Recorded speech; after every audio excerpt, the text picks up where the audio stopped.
안녕하세요. 반갑습니다. 평안하시죠? 예. 찬양 들으면서 걱정이 됐어요. 이렇게 멋진 찬양을 제 생전에 처음 들은 것 같은데 좀 과했나요? 좋은 찬양에 걸맞는 말씀을 드려야 될 텐데 걱정입니다. 올 한 해 우리 부산 권역 모든 형제자매님들 가정에 하나님의 사랑과 은총이 더욱 충만하기를 기도합니다. 같이 잠깐 기도하겠습니다.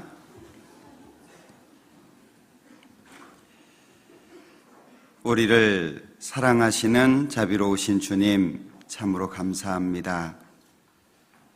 세상에 수많은 사람들 가운데 먼저 불러서 구원해 주시고 천국의 소망 가운데 오늘까지 교회 안에서 지켜주시고 많은 은혜 가운데 우리를 양육해 주신 아버지 하나님, 참으로 감사합니다.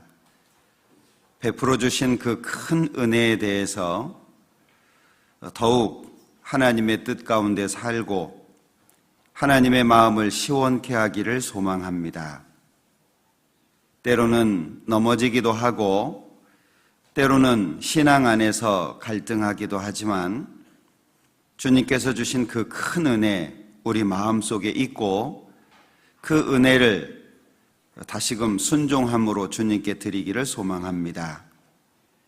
한 해를 마감하고 한 해를 시작하면서 하나님 앞에 어떻게 살아야 할지 우리의 마음을 정할 수 있도록 도와주시고 우리 구원받은 모든 사람들 마음속에 합당한 대로 은혜로 채워주시며 또 한 해를 계획하고 설계하는데 하나님께서 동참해 주시기를 원합니다. 주님의 말씀이 전해지는 모든 곳마다 같은 은혜와 능력으로 함께 해주시고 특별히 해외에서 수고하시는 많은 선교사님들, 가족들과 함께하는 동역자 형제자매님들이 있습니다. 그들을 기억해 주시고 외롭지 않도록 지치지 않도록 하나님께서 더욱더 큰 능력과 은혜로 함께 하셔서 그 모든 곳에서도 하나님의 동일한 역사가 나타날 수 있도록 축복해 주옵소서. 더욱 이 자리에 함께 하셔서 말씀을 듣는 각 사람들 마음속에 합당한 은혜로 채워주시고 올 한 해 하나님 보시기에 기쁘게 또 하나님 앞에 영광스럽게 한 해를 살아갈 수 있도록 도와주시기를 원합니다. 모든 시간 함께 해주시기를 원하면서 언제나 우리를 사랑하시는 예수님의 이름으로 기도합니다. 아멘. 신약성경 마태복음 18장 찾아보겠습니다.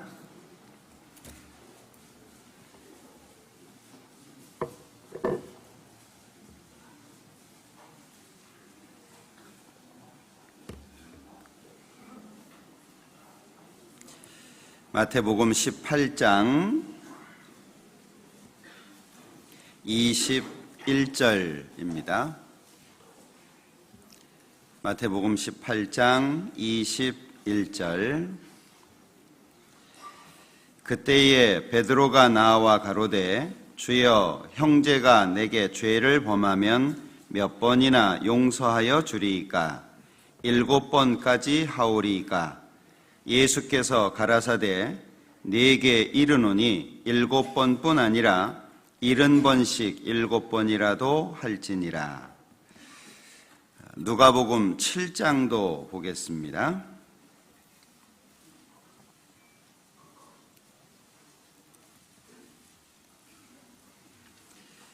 누가복음 7장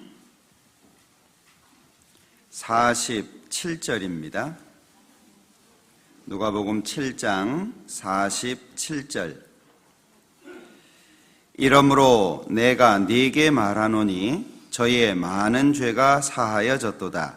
이는 저의 사랑함이 많음이라.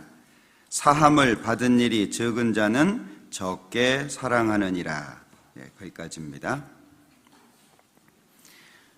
오늘 이 시간에는 우리 그리스도인으로서 가져야 되는 또 하나님의 뜻대로 살기 위해서 필요한 두 가지의 덕목을 좀 생각을 해보려고 합니다. 성경의 탕감에 대해서 두 곳에서 말씀하고 있는데 마태복음 18장 그리고 누가복음 7장입니다. 마태복음 18장의 탕감은 용서와 관련이 있고 누가복음 7장의 탕감은 사랑과 관련이 있습니다. 하나님을 믿는 사람, 특별히 하나님 앞에 은혜를 얻고 새로운 삶을 사는, 영원하고 신령한 것을 바라보며 사는 우리에게는 필요한 것들이 있습니다. 여러 가지가 있겠지만 그 중에 용서와 사랑이라고 하는 것은 우리에게 없어서는 안 되는 그런 덕목입니다. 그러나 사실 이런 덕목을 배운다는 게 결코 쉽지는 않습니다. 이 훈련을 받는다라고 하는 게 쉽지 않잖아요. 무언가를 배운다라고 하는 것이 결코 쉽지 않습니다. 많은 시간 반복해야 되고 또 어떤 목표에 이르기까지 여러 가지 과정을 이겨내야 되는 것이 있기 때문에 그렇습니다. 아마도 한 해를 보내고 한 해를 맞이하면서 많은 생각들을 하셨을 겁니다. 올해는 어떻게 살까? 작년에는 어떻게 살아왔을까? 또는 내가 혹 하나님 앞에 잘못한 것들은 과연 뭐가 있을까? 그리고 칭찬받을 만한 것은 뭐가 있을까? 저도 말씀을 듣는 가운데 목사님께서 찬송가 376장 잠깐 언급하셨잖아요. 내 평생 소원은 이것뿐이다. 주의 일 하다가 주님이 오시면 주님 앞에 간다라고 하는 이 찬송가의 짧은 내용을 인용하셨는데 그 말씀을 들으면서 내 평생 소원은 뭘까라는 고민을 저도 좀 해봤습니다. 아마도 우리 모두의 고민이 아닐까라는 생각이 듭니다. 목적과 방향을 좀 결정하셨습니까? 아마도 어떤 분들은 새해 떠오르는 태양 앞에서 다짐을 하는 분들도 있었을지 모르겠어요. 올해 그렇게 하셨습니까? 제가 예전에 우리 부산권역 왔을 때에는 그렇게 한다는 얘기를 들었는데 우리 시대가 하나님을 섬기고 하나님을 따라가기에는 너무나도 어려운 시대입니다. 디모데후서에서 말씀하고 있는 것처럼 경건의 모양은 있으나 경건의 능력은 부인하는 그런 시대가 지금 우리 시대입니다. 그래서 우리 역시 구원을 받은 사람들이고 천국을 소망해서 살지만 이 땅에 살고 있기 때문에 이 세상에 영향을 받을 수밖에 없다라고 생각이 돼요. 세상은 더욱 하나님과 멀어져 가고 있고 이 세상은 점점 어두워져 가고 있고 가치관이라든지 뭔가 과거의 기준에서 벗어나서 너무 다른 모습으로 달려가고 있는 게 지금 우리 시대입니다. 그렇기 때문에 그들을 전도하고 그들 속에서 살고 많은 시간을 그들과 함께하고 있기 때문에 그리스도인의 마음을 지키고 더욱 견고해진다라고 하는 것이 결코 쉽지는 않을 겁니다. 그래서 그런지 지금 우리 시대는 편안하게 교회 출석을 하고 사람들하고 부딪히는 것을 멀리하고 싶어하고 불편한 것들을 또는 간섭받기를 싫어하는 그런 모습이 상당히 많아지는 것 같습니다. 편안하게 양심에 찔림 없는 은혜로운 설교를 너무 좋아하고 그리고 책망을 당하거나 양심에 아픔을 당하는 말씀은 왠지 거리감을 두는 사실 그리스도인의 모습을 갖는 건 어찌 보면 쉬울 수 있다라고 생각을 해요. 정기적인 모임에 참여하고 남들이 하는 것처럼 비슷하게 하고 그러면 그리스도인이라고 하는 이름을 불리워질 수는 있을 것 같습니다. 그러나 마음을 바꾸는 것은 쉽지 않죠. 그리스도인의 마음, 예수의 심장을 가지고 사는 것은 결코 쉽지 않을 겁니다. 어떤 경우에는 왕따를 당할 경우도 있을 거고 어떤 경우에는 외로울 수도 있을 거예요. 아무도 내 마음과 내 생각을 알아주지 않고 심지어 교회 안에서도 외로울 수 있는 게 우리의 삶이라고 생각이 됩니다. 성경을 보면 유대 종교가들에 대해서 예수님이 평가한 내용이 마태복음 23장에 잘 나타나 있죠. 여기 마태복음 18장 잡으시고 23장을 한번 보죠.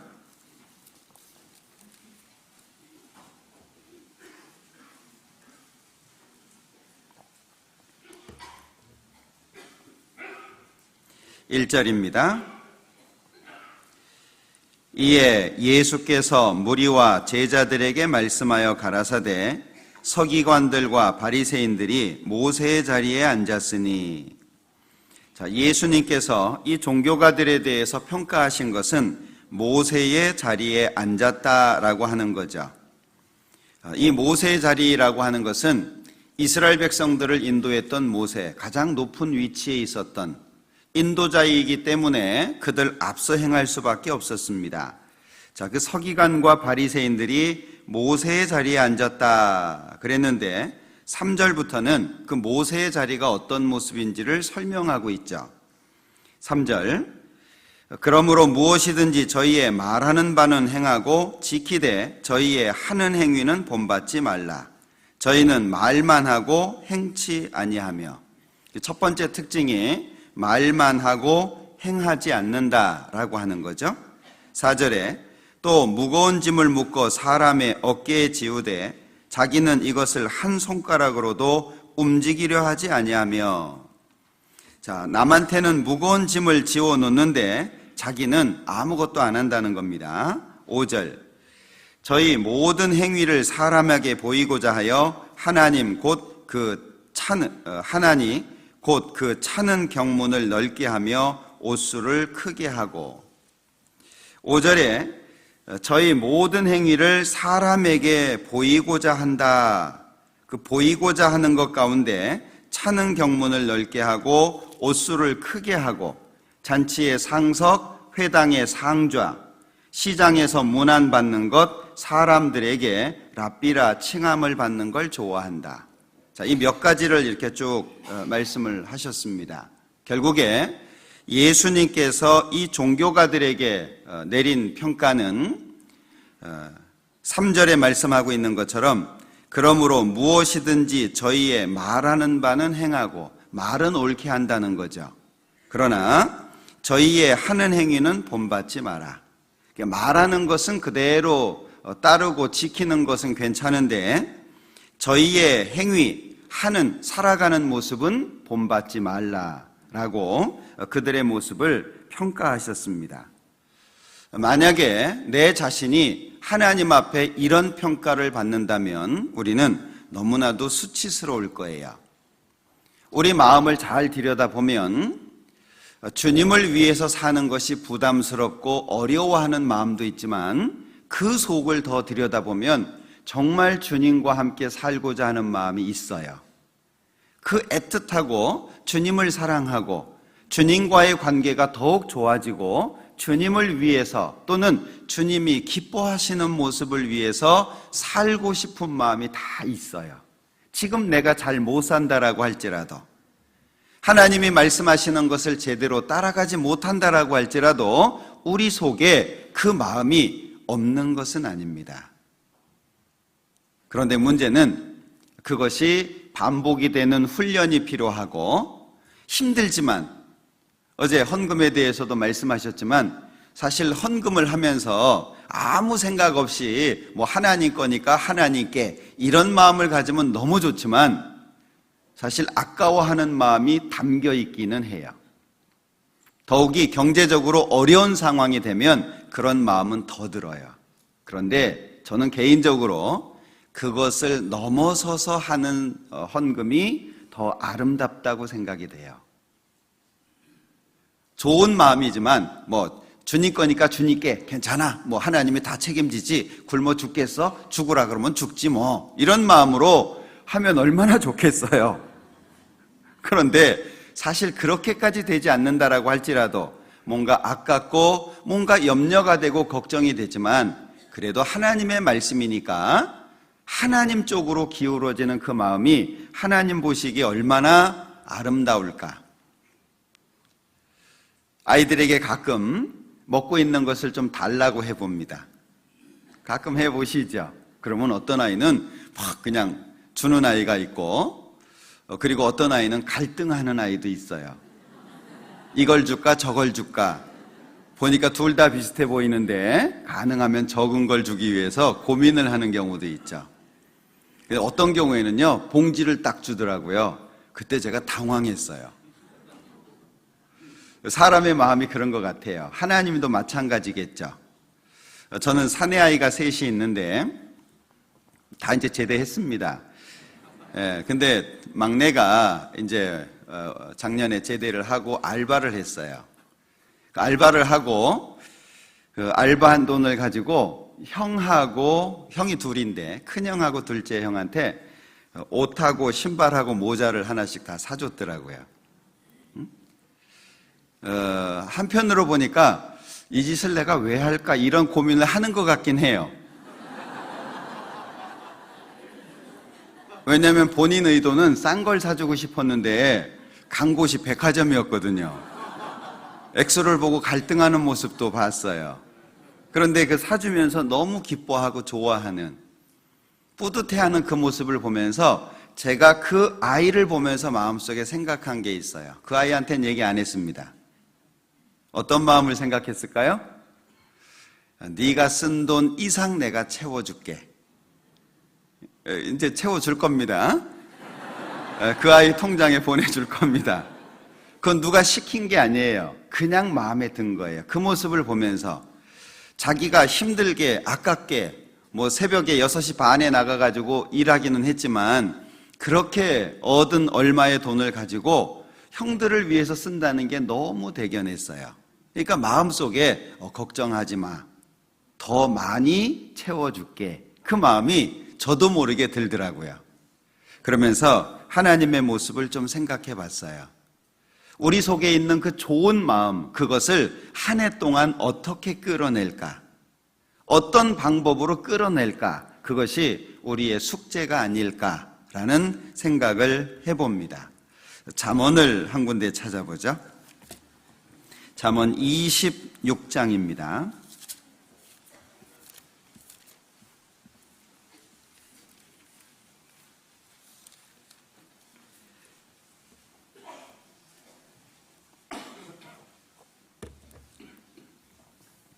잠언 26장 7절 같이 읽어보죠.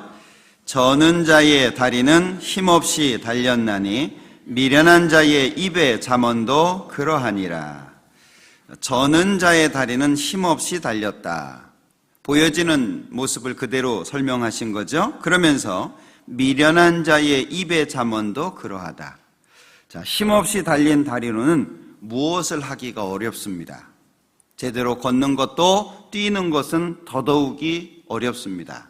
분명히 다리는 있습니다.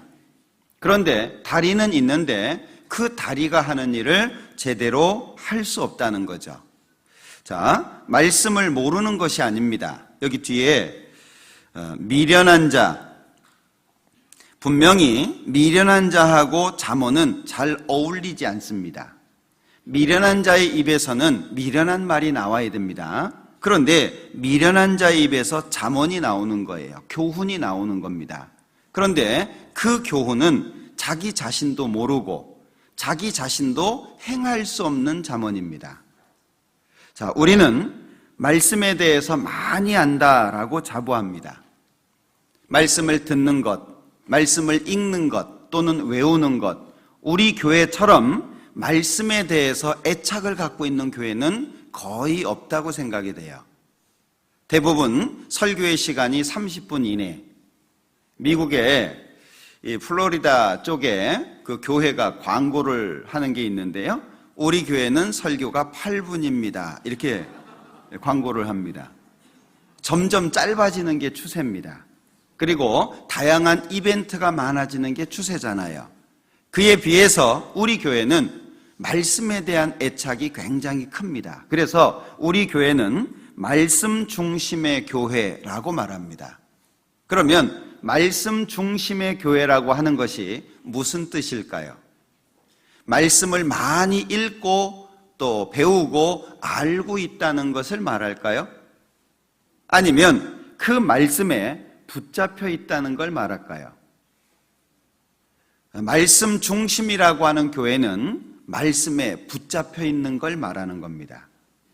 우리가 아무리 많은 말씀을 알고 있다고 해도 예수님 제자들에게 말씀하신 것처럼 마음에는 원이로되 육신이 약하다. 마음에는 간절히 원하는데 육신이 약하다. 그러면 그 마음 속에 있는 것 아무것도 행할 수가 없습니다. 우리 속에 있는 너무 좋은 것, 주님을 위해서 살고 싶고 주님을 위해서 헌신하고 싶고 주님이 말씀하시는 걸 따르고 싶은 그 너무나도 좋은 게 있는데 그게 마음속에만 있다면 우리는 주님 뜻대로 살기는 어려울 겁니다. 야고보서 1장에 보면 율법을 들여다보고 잊어버리는 것이 아니라 듣고 지키는 게 중요한데 이 사람이 그 행하는 일에 복이 있다라고 말씀합니다. 이 사람이 그 행하는 일에 복을 받으리라. 행하는 일에 복을 받으리라. 마음에 있는 것이 실제 삶 속에 드러나는 것이 중요하고 그것을 통해서 하나님께 복을 받을 수 있다는 거죠. 이걸 우리가 한 해 많이 애써야 될 거라고 생각이 됩니다. 반복하면 습관이 되고 습관은 인격이 되고 그 인격은 삶을 바꾸게 됩니다. 정말 주님을 위해서 뭔가 하고 싶다면 반복하는 것, 잘 안 되더라도 그리고 뭔가 자꾸 실수가 나오고 하나님의 뜻보다는 자꾸 넘어지는 게 많더라도 반복하다 보면 그 가운데 하나님께서 주시는 것을 얻을 수 있을 거예요. 말씀에 붙잡힌다. 이것은 너무 중요한 부분이죠. 사도행전 18장을 보겠습니다.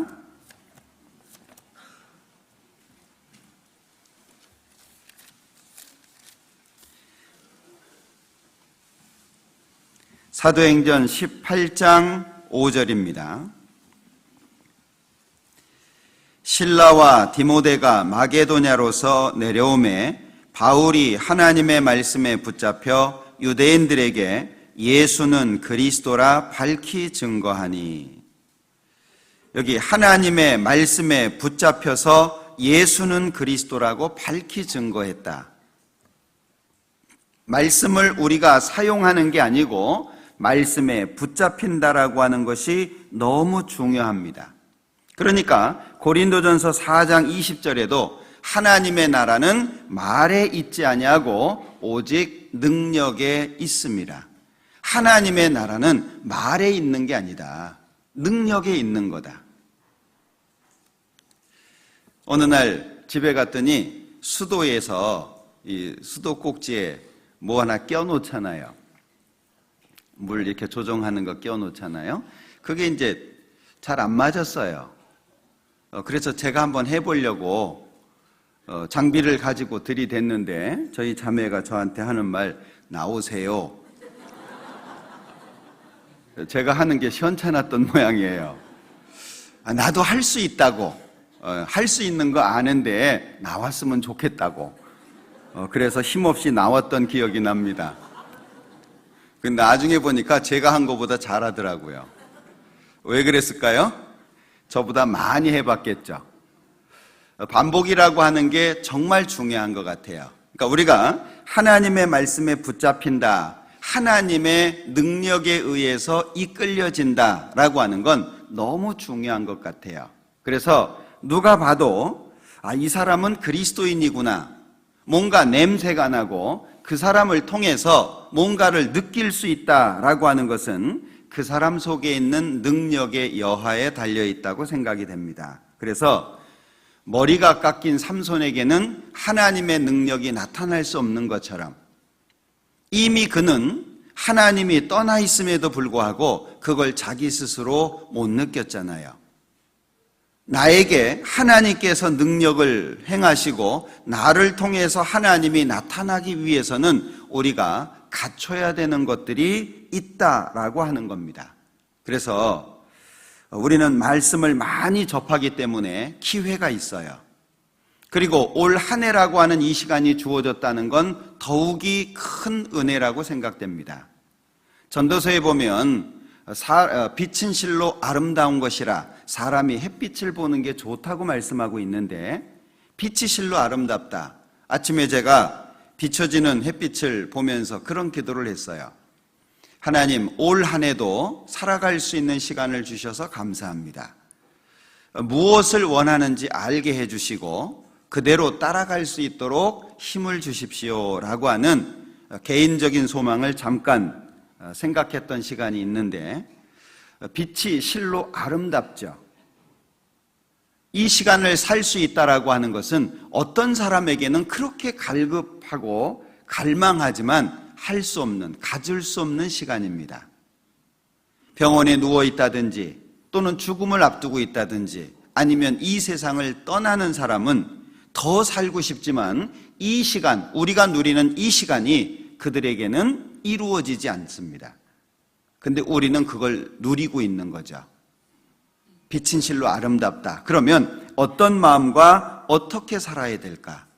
우리의 신앙의 삶 속에 2019년 용서와 사랑이 자연스러워지는 한 해가 됐으면 좋겠다라는 생각을 해보게 됩니다. 마태복음 18장 보죠.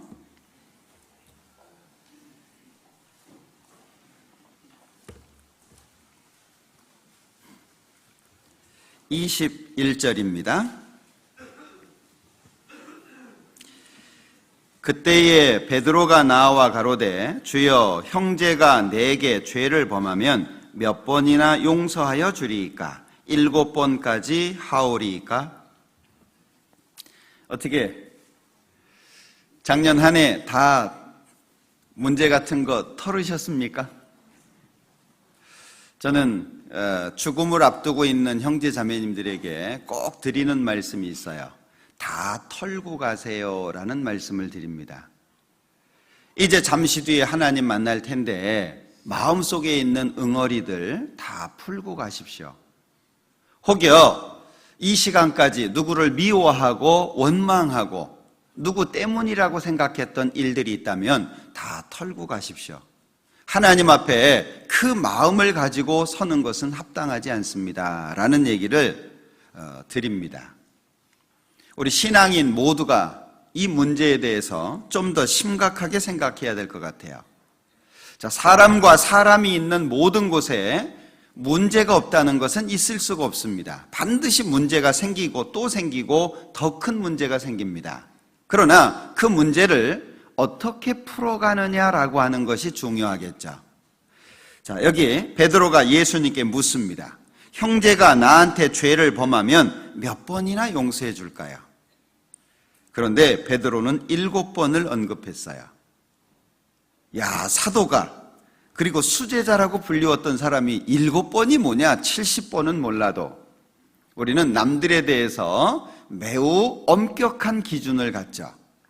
자기에 대해서는 너무나도 관대한데 남에 대해서는 엄격합니다.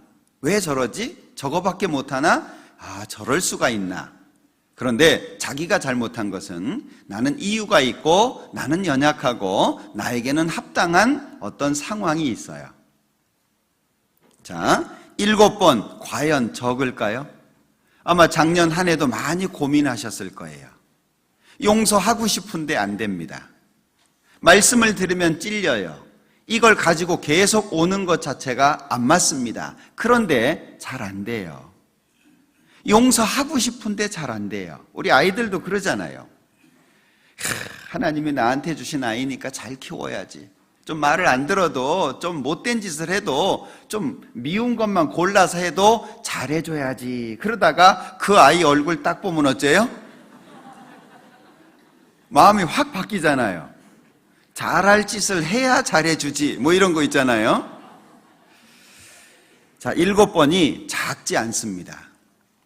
사실 한 번 용서하는 것도 너무 어렵습니다. 왜냐하면 하나님 안에서의 용서라고 하는 것은 쌓아두는 것이 아니라 없애는 거거든요. 쌓아두는 것은 용서가 아닙니다. 그것은 나중에 언젠가 폭발을 해요.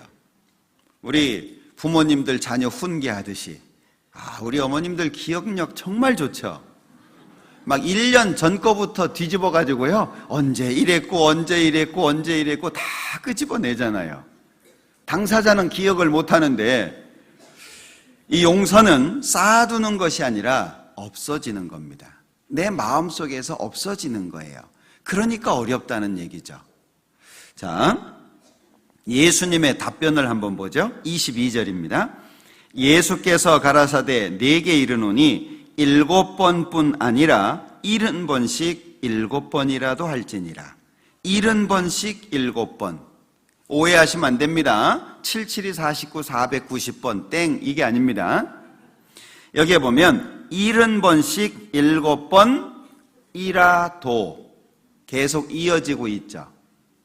그러니까 하나님 안에서는 무한대의 용서가 필요하다, 그 얘기예요. 그러면서 23절 이후에 예를 드신 겁니다. 왜 70번씩 7번이라도 용서를 해야 되는지 그 이유를 24절부터 예를 들어서 말씀하신 겁니다. 23절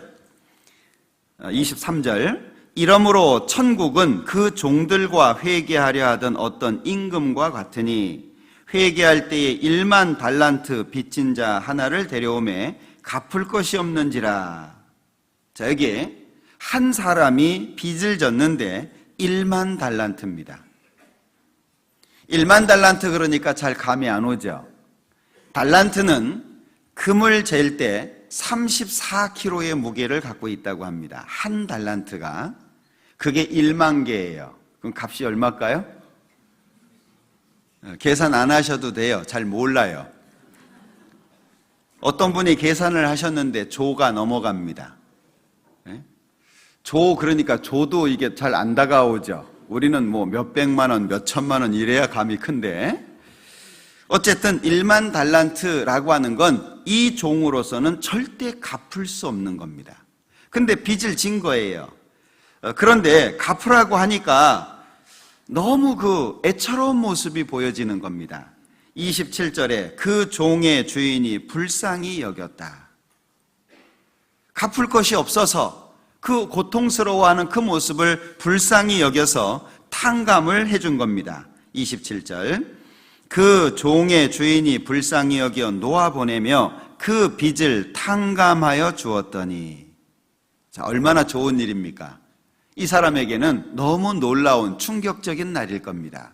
자, 그런데 28절에 그 빚진 자, 즉 탕감받은 종에게 100데나리온을 빚진 동관이 하나 있었습니다. 그런데 그 사람을 만나서요, 28절에 하는 모습을 보면 만나 붙들어 목을 잡고 가로되 빚을 갚으라. 야, 이거 참 너무 무자비한 모습이죠. 1만 달란트 탕감 받은 사람으로서의 모습은 절대 아니에요. 그죠? 1만 달란트를 빚졌을 때 이 종의 주인은 그렇게 하지 않았습니다. 25절에 갚을 것이 없는지라 주인이 명하여 그 몸과 처와 자식들과 모든 소유를 다 팔아 갚게 하라. 참 무서운 말이죠. 그런데 주인이 불쌍히 여겨서 탕감을 해준 겁니다. 그런데 이 동관은, 이 종은 자기에게 100데나리온 빚진 사람, 데나리온은 하루 품삯이잖아요. 그러니까 100데나리온은 100일 동안 일해서 받는 보수라고 할 수 있겠죠. 자, 그 동관을 만나서요, 붙들어 목을 잡고 가로되 빚을 갚으라. 근데 갚을 수가 없는 겁니다. 갚겠다고 참아달라고 얘기하는데도 불구하고 30절 허락하지 아니하고 이에 가서 저가 빚을 갚도록 옥에 가두거늘. 아주 무자비한 모습이죠. 그러니까 옆에서 보던 사람들이 민망해가지고 주인에게 가서 말을 합니다. 그러니까 주인이 32절에 이에 주인이 저를 불러다가 말하되 악한 종아 네가 빌기에 내가 네 빚을 전부 탕감하여 주었거늘 같이 읽죠. 내가 너를 불쌍히 여김과 같이 너도 네 동관을 불쌍히 여김이 마땅치 아니하냐 하고. 자, 예수님께서 왜 이 예를 드셨을까요? 이 용서와 사랑이라고 하는 것은 우리에게 너무나도 필요한 덕목인데 이게 인간적인 노력으로는 불가능합니다. 우리가 애쓰고 노력한다고 해서 이것이 이루어지는 게 아니라는 거죠. 잘못하면 위선자가 되거나 아니면 무거운 짐이 될 수 있습니다. 할 수 없는 걸 하라고 하니까 짐이 될 거 아니에요. 하라고 하니까 하려고 하기는 하는데 하는 척하면 위선자가 되지 않겠습니까? 그러니까 이것은 너무나도 이 필요한 덕목인데 사실은 우리에게 어려운 거예요. 자, 용서. 왜 용서라는 말씀을 하시는데 이 탕감에 대한 말씀을 하셨을까요? 자, 한번 생각해 보죠. 이 1만 달란트 빚진 사람이 왜 100데나리온 빚진 사람을 탕감해 주지 못했을까요? 이유는 1만 달란트에 있다라고 생각이 됩니다. 1만 달란트. 즉, 이 종, 1만 달란트를 빚진 이 종에게 1만 달란트가 뭘까? 1만 달란트가 얼마의 가치를 가지고 있고 그 1만 달란트가 이 종의 마음속에 어느 만큼 차지하고 있었을까?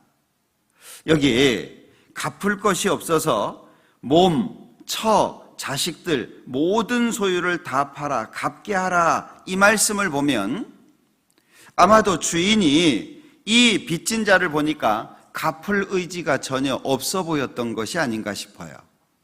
왜? 이건 자기가 감당할 수가 없어요. 아무리 애를 쓴다고 해도 아무리 노력한다고 해도 종의 신분으로 1만 달란트 이것은 불가능한 겁니다. 자, 우리는 이 세상을 죄인이라고 하는 신분으로 출발합니다. 아담이 범죄한 이후 우리는 죄인이라는 신분으로 출발을 하는데 우리가 살아오면서 잘 살아보려고 얼마나 애를 썼습니까? 바르게 살아보려고 특히 부모님들 같은 경우에는 좋은 말씀 많이 하시잖아요. 어렸을 때에는 그 좋은 말씀들이 전부 잔소리로 들렸죠. 부모가 되면 그 잔소리라고 했던 말을 좋은 말이라고 자신이 하고 있어요. 분명히 잔소리로 들었던 얘기거든요. 근데 부모가 되고 나면 자기 자녀한테 그 얘기를 동일하게 하고 있습니다. 좋은 말인데 받아들일 수가 없는 거예요. 부모가 간섭하는 것처럼 내가 자유롭게 사는 걸 방해하는 것처럼 가장 큰 후원자는 부모님인데 가장 큰 방해꾼으로 생각하잖아요. 어려움이 있으면 부모하고 상의합니까? 친구랑 합니까? 되게 친구랑 하잖아요. 제일 큰 후원자는 부모인데 부모한테 안 가요. 우리는 죄인으로서 죄 가운데 살아왔습니다. 그 삶을 한번 뒤돌아보죠. 얼마나 가슴 아픕니까? 사실 죄를 즐기는 기쁨이라고 하는 건 잠깐입니다. 그 이후 죄로 말미암아서 아파하고 힘들어하는 것은 계속 이어집니다. 어떤 죄는 평생 마음을 아프게 합니다. 구원을 받고 나서 하나님께로부터 용서를 받았음에도 불구하고 과거에 지었던 죄 때문에 여전히 구원받은 이후에 고통받는 분들 많습니다. 구원받기 전에 술을 너무 많이 먹어가지고 몸이 망가졌다. 구원받아서 새 몸 되는 게 아니잖아요. 뭐 컴퓨터처럼 포맷되면 좋겠는데 그럴 수는 없잖아요. 그러니까 구원받은 이후에도 망가진 몸을요 계속 가지고 살아야 되는 겁니다. 어떤 사람은 구원받기 전에 너무 많은 돈을 빚졌다. 그러면 구원받은 이후에도 경제적인 어려움을 계속 당하는 경우가 있는 거예요. 자, 우리는 죄인으로 이 땅을 출발합니다. 뒤돌아보면 어떻습니까? 저도 뒤돌아보면 다시는 그 시간으로 돌아가고 싶지 않습니다. 저는 개인적으로 초등학교 때 인생을 고민을 했어요. 그런 분 꽤 계시던데. 왜냐하면 집이 너무 어려워가지고요. 제 수년간 공동묘지를 뛰어다녔는데 들으신 분 많이 계시죠? 예. 그 당시에 차비가 20원이었습니다. 근데 차비가 없어요. 버스가 가는 길로 가면 너무 멀어요. 산길로 가는데 1시간이 좀 더 걸려요. 산길로 가야 되는데 그래야 이제 학교가 나오는데요. 제가 있었던 곳은 사시 집성촌입니다. 그 사시 사당이 많아요. 산에 산소가 얼마나 많습니까? 그 길을 지나가면 큰 공동묘지가 있어요. 거기를 지나가야 학교가 나와요. 아침에는 괜찮습니다. 문제는 밤이죠. 전설의 고향은 또 하도 많이 봐가지고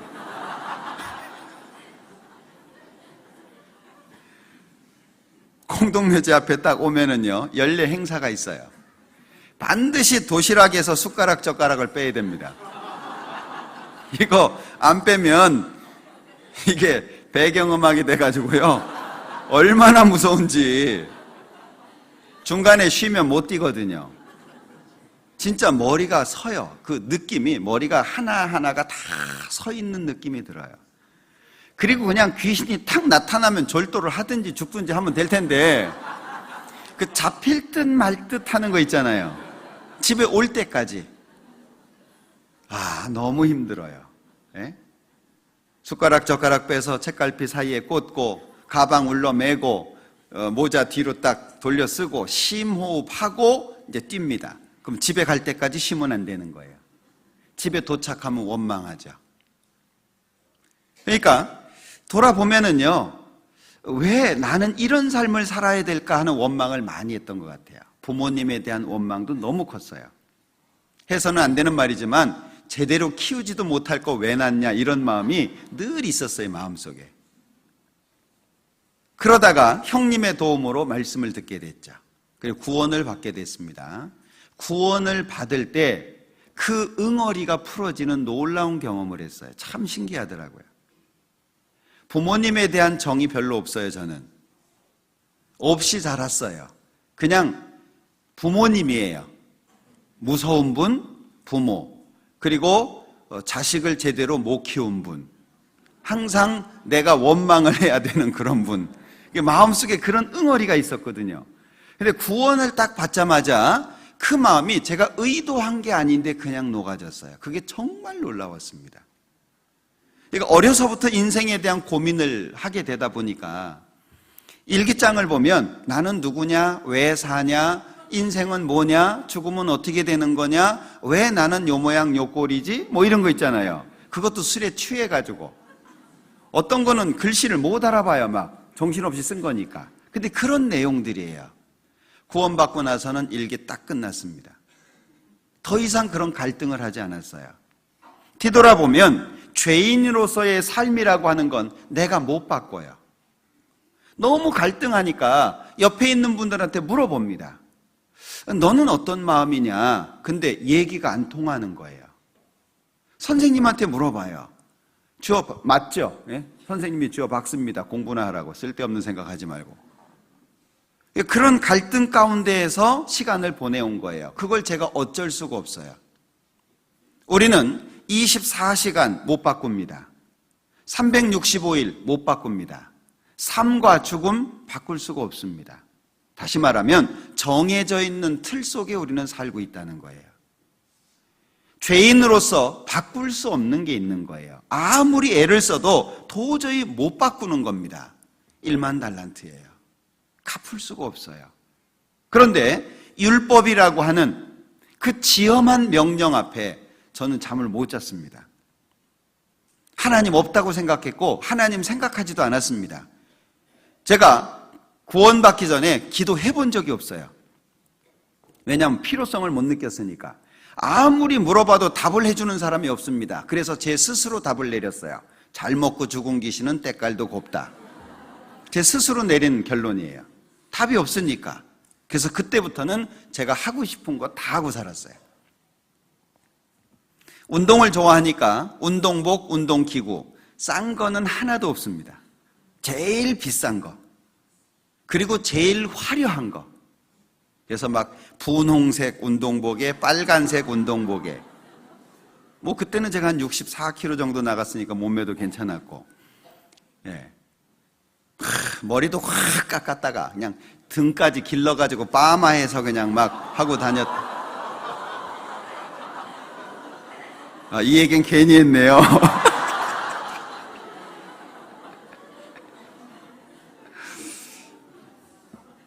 예. 평생 저는 그렇게 살 줄 생각했어요. 그리고 365일 술을 먹고, 술 먹는 게 낙이고, 운동하는 게 낙이고, 그리고 한국에 웬만한 웬만한 그 해수욕장은 안 가본 데가 별로 없습니다. 그게 제가 내린 결론이었어요. 그런데 저는 역사를 통해서 하나님을 배우게 됐거든요. 하나님이 계신 게 너무 명확하게 마음속에 왔어요. 근데 율법이 있더라고요. 그 법이 제가 살아왔던 흔적들을 다 일깨워 주는 거예요. 생각하기 싫은 것까지 다 생각이 나요. 밤에 잠을 못 잤어요. 저는 기도할 줄도 몰랐습니다. 제가 밤새 했던 얘기는, 하나님, 저 어떻게 합니까? 이제 죽으면 지옥이에요. 지옥이 정말 눈앞에 보이는 것 같아요. 너무 고통스러웠습니다. 제가 밤을 새려고 한 게 아니고 밤이 새졌어요. 그냥 갈등하고 고통하는 가운데 밤이 지나간 거예요. 너무 고통스러웠습니다. 그 율법 앞에 저는 아무것도 할 수가 없었어요. 내가 지은 죄를 후회해봐야 소용도 없고, 저는 나 같은 사람은 착하다고 얘기 듣지 않냐, 착하다는 얘기 듣는 거 쉽습니다. 동네에서요, 어른들 뵐 때마다 인사하면 착하다 그래요. 우리는 착하다는 기준이 별로 없어요. 네?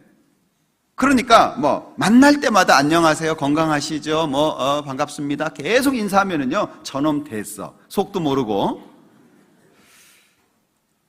근데 하나님 앞에 서 보니까 이건 도저히 제가 어떻게 할 수가 없어요.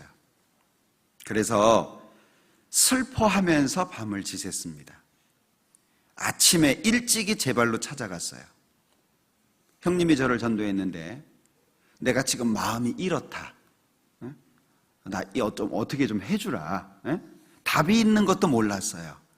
어떻게 좀 해야 되겠다, 난 도저히 이렇게 못 살겠다. 그러니까 형님과 형수님이 씩 웃더라고요. 그땐 되게 미워 보였어요. 나 힘들어 죽겠는데 웃고 있으니까. 지금은 이해합니다. 이놈이 됐구나, 지금 구원받을 상태가 됐구나, 이런 마음이었겠죠. 말씀을 듣고 구원을 받게 됐습니다. 예수님의 십자가, 그리고 예수님의 죽음과 그 예수님의 눈물과 땀이 정말 마음속에 기쁨이 됐어요. 참 희한하죠. 부모님을 향해서 갖고 있었던 그 단단한 응어리까지 싹 녹아버렸어요. 정말 신기하더라고요. 그 예수님의 십자가, 너무 감동스럽고 내 죄가 영원히 용서됐다는 사실 자체가 너무 행복해가지고 어쩔 줄을 모르고 방을 서성였어요. 앉아있지도 못하고 서있지도 못하고 그냥 어정쩡하게. 그 다음날 제가 회사 가서 동료들 다 불러놓고 술 사줬습니다. 너무 기뻐가지고, 나 이제 천국 간다, 기념이다, 술 먹자. 왜냐하면 술 먹으면 안 된다는 것도 생각을 못했어요. 너무 행복하니까 우리 파티 한번 하자, 이제 그렇게 한 거죠. 저 따라 하시면 안 됩니다. 그로부터 오늘까지 뒤돌아보면 그 십자가 때문에 살았던 것 같아요. 그 예수님의 피 때문에 오늘까지 살아왔던 것 같아요. 때로는 넘어질 수 있는 상황도 있었고, 때로는 하나님을 오해해서 마음에 문제가 생길 때도 있었고, 또는 형제와 형제, 교회 안에서 어려움으로 인해 가지고 하나님을 멀리할 수도 있었는데, 뒤돌아보면 그 십자가 때문에, 그 예수님의 피 때문에 오늘까지 이 자리에 있었다라고 생각이 돼요. 자, 1만 달란트, 이 종으로서는 어찌할 수 없는 겁니다. 자, 그런데 이 1만 달란트가 이 종의 마음속에 어떻게 자리했을까? 100데나리온, 이 100데나리온 빚진 사람을 탕감해 주지 못하는 모습을 보면 이 사람의 마음에는 1만 달란트가 적어진 것 같아요. 가치가 없어진 거죠. 1만 달란트, 상상할 수 없는 돈을 빚지고 있다. 그 무게감은 경험하지 않은 분은 잘 모를 것 같아요. 자, 예를 들어서 우리가 10억 빚졌다고 생각해 보죠. 10억. 그런데 빚을 갚으라고 맨날 전화합니다. 하루에 한 번씩 전화합니다. 그리고 협박을 합니다. 안 갚어? 이 도둑놈, 날도둑놈. 너 이거 띄어먹을래? 안 갚을래? 계속 전화합니다. 가끔 조폭이 하루씩 방문합니다. 너 빚졌다면서? 너 간이 배 밖으로 나왔나 봐. 뭐 이러면서 하루씩 온다고 생각해봐요. 어떻게 살겠습니까? 들들 볶인다는 말을 우리가 하잖아요. 아마 정말 살기 어려울 거예요. 이 빚졌다, 이 무게감이라고 하는 건 상상할 수 없는 겁니다. 그런데 그 빚이 순식간에 사라진 거예요.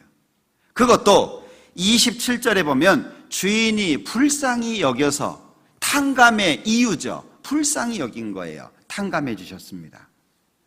마음이 얼마나 커져야 될까요? 1만 달란트에 눌려 있다가 거기에서 해방되는 거예요. 그러니 100데나리온, 이 100데나리온이 눈에 들어오겠습니까? 우리 외국에 가면은요, 돈 막 쓰시는 분들이 있어요. 미국 같은 데 가면은요, 돈 부르는 이름이 다 다르잖아요. 그죠? 우리 10만 원이에요. 근데 미국 돈으로는 얼마예요? 100달러예요. 얼마 안 돼 보여요. 그게 막 써요. 그 10만 원인데 한국에서는 10만 원 쓰기 어려운데 미국 가면 100달러 쓰는 걸 쉽게 생각하시는 분들이 있더라고요. 돌아오면 이제 부도 나겠죠. 자, 생각해 보세요. 1만 달란트입니다. 그런데 자기에게 100데나리온 빚진 사람이 있어요. 1만 달란트를 탕감받았다면 100데나리온이 작아지지 않겠습니까? 그건 너무 아무것도 아닌 거예요. 다시 말하면 1만 달란트 탕감받은 것은 우리가 예수님을 통해서 우리의 모든 죄를 영원히 용서함을 받은 것이고 100데나리온을 탕감해 줘야 되는 것은 나에게 죄 짓는 형제에 대한 것을 말하고 있는 거예요. 결국에 용서는 언제 되죠? 1만 달란트가 커져야 용서가 된다는 거예요. 용서할 수 있는 힘이 없는 게 아닙니다. 우리는 다 용서할 수 있는 힘을 가지고 있어요.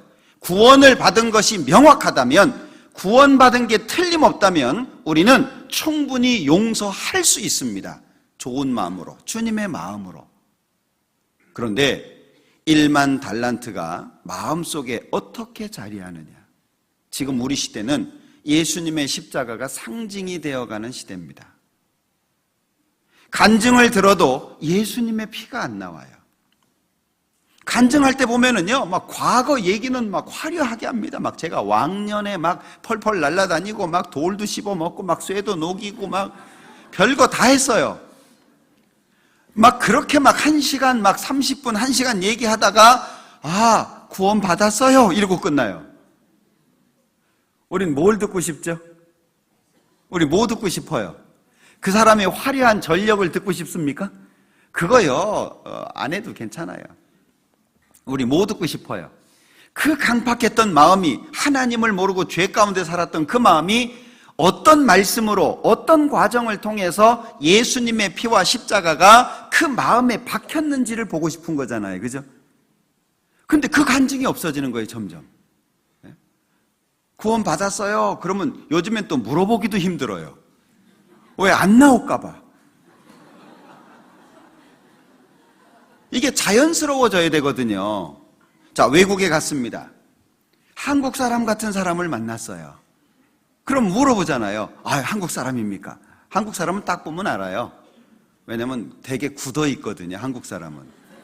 표정이. 일본 사람은 모르는데도 하이에 하이. 못 알아들어도 하이. 그냥 웃으면서 하이, 하이 그러거든요, 일본 사람들은. 한국 사람들은요, 막 이게 딱 굳어져 있어요. 누가 말 붙이기가 어렵죠. 안녕하세요. 안녕하거나 말거나. 뭐 이런 거 있잖아요. 자, 그런데 이 한국 사람들이 외국에 가서 한국 사람이 없는 곳에 가서 한국 사람을 만났다. 되게 반갑잖아요. 한국 사람입니까? 아, 예, 한국 사람입니다. 어디 사세요? 아, 나 부산 삽니다. 아, 그래요? 부산 어디요? 점점 이게 친밀해지잖아요. 우리가 간증하는 게 그런 거거든요. 나는 천국 갈 사람인데 당신 천국 갈 사람입니까? 아, 예, 저도 천국 갑니다. 어떻게 가게 됐습니까? 누가 전도했습니까? 이게 너무 궁금한 거 아니겠습니까? 제가 87년도에 구원을 받고 청년회에 참석을 했어요. 간증을 시키더라고요. 근데 너무 살벌한 거예요. 분위기가. 맨 앞에 한 줄은 오래되신 그 형제님들, 임원하고 이런 청년 형제님들이 맨 앞에 한 줄 딱 앉았어요. 그리고 이제 호명을 해요. 나오세요. 그럼 이제 간증을 하는 거예요. 간증 딱 끝나잖아요. 박수 안 쳐요. 요즘엔 간증 끝나면 뭐 시원찮아 보여도 박수 쳐주죠. 박수를 안 치는 거예요. 그리고 앞에 있는 분들이 한 분씩 돌아가면서 질문을 해요. 질문도 제대로 합니까? 막 비비 꽈가지고 막. 네? 아, 구원받은 예수님의 피가 뭐 믿어집니까? 이렇게 물어보지도 않아요. 막 여러 가지 질문을 합니다. 제대로 답을 못 하잖아요. 다시 한번 더 들으세요. 그럼 박수 안 치고 끝나는 거예요. 그 분위기 한번 생각해 보세요. 얼마나 살벌합니까? 그런데 이제 축하합니다. 그러면 그때 이제 박수 치는 거예요. 그러면 안심하고 내려가는 거죠. 참 살벌할 때도 있었어요. 그런데 어찌 보면 지금은 누구나 인정해 주지만 과거에는 살벌했지만 차이가 좀 있죠. 그때는요, 이 복음에 대해서 쉽게 설명도 안 해줬습니다. 정말 이 사람 마음이 간절해질 때까지 그냥 냅둬 버렸어요. 좋은 모습은 아니지만, 그러니까 막 간절하게 본인이 원하다가 구원을 받았으니까 이 십자가가요, 너무 큰 거예요. 근데 지금은 상징이 되어 갑니다. 얼마나 쉽습니까? 어떤 분의 표현에 의하면 숟가락으로 밥을 떠서 입에다 넣어줘도 못 먹는데요. 얼마나 쉽게, 지금 목사님들, 전사님들 집회하는 거 보면은요, 얼마나 쉽게, 얼마나 다양하게 잘 설명해 주고 있습니까? 그런데 집회 끝나고 나도 아무것도 없는 경우가 많잖아요. 구원받았다고 말은 하는데 남는 경우가 별로 없잖아요. 십자가 얼만큼의 가치죠? 예수님의 피 얼만큼의 가치입니까? 내가 죽을 때까지 고생해도 이 죄 가운데에서 못 벗어납니다. 내가 평생 번 돈을 갖다 바쳐도 이 지옥 갈 운명에서 못 벗어납니다. 내가 죽을 때까지 누구 집에 가서 종살이를 한다고 해도 이 지옥의 운명에서 못 벗어납니다. 이 종의 자식은 종이잖아요. 노예의 자식은 노예거든요. 어떻게 바꿀 수 있겠습니까? 도저히 바꿀 수 없는 지옥에 가야만 하는 죄인의 운명에서 우리는 아무것도 한 게 없는데 벗어난 거예요. 얼만큼의 가치입니까? 이 1만 달란트가 내 마음속에 얼만큼의 가치냐 그 얘기예요. 우리는 1만 달란트 탕감받은 사람입니다. 기억하십시오. 우리 교회 안에 있다고 천국 가는 거 아닙니다. 우리 교회에 정상적으로 출석한다고 해서 모두 천국 가는 건 아닙니다. 남들 다 간다고 하니까 나도 가겠지. 다 구원받았다고 하니까 이 안에 있으면 나도 구원 받은 거겠지 라고 착각하시면 안 됩니다. 이건 개인적인 문제잖아요. 1만 달란트가 내 마음속에 얼만큼으로 자리하고 있습니까? 제가 집회할 때마다 가장 안타까운 게 있어요. 예수님이 십자가에서 피를 흘리고 그 피로 우리 죄를 용서하는 복음 설명하는데 주무시는 거예요. 복음을 설명하는데 주무세요. 새로운 분이 주무시는 거는 뭐 피곤하다고 뭐 이유나 되지. 구원 받으신 분들이에요. 특히 제가 아는 분들.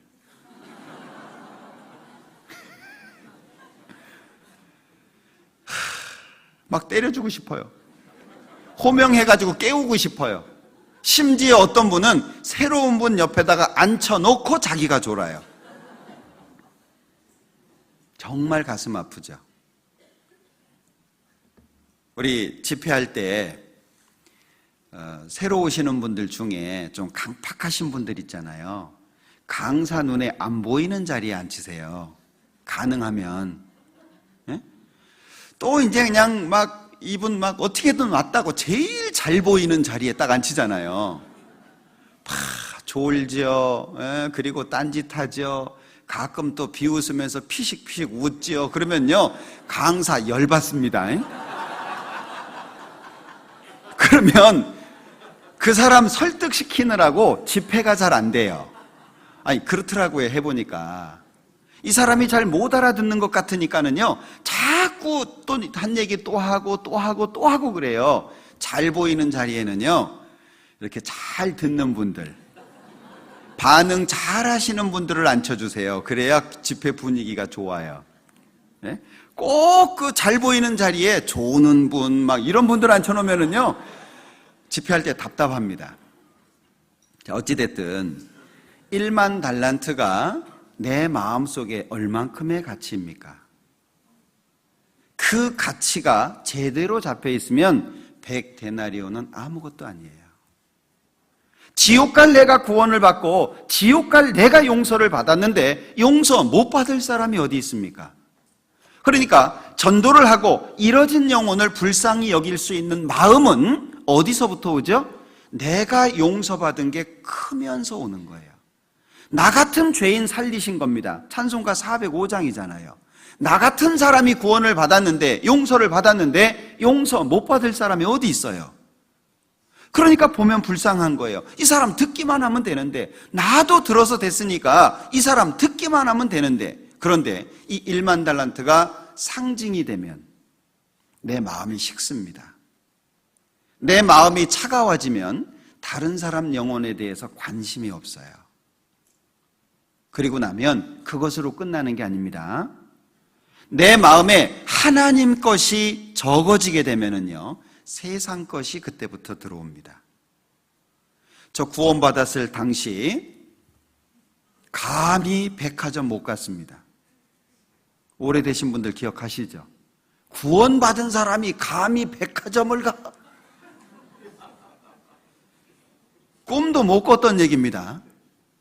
영화를 봐? 구원받은 사람이 영화를 본다고? 말씀 다시 들어.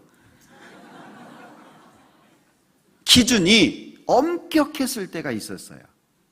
철저하게 세상과 구별되려고 했고 오직 하나님만을 기쁘시게 하려고 했던 시간들이 있었어요.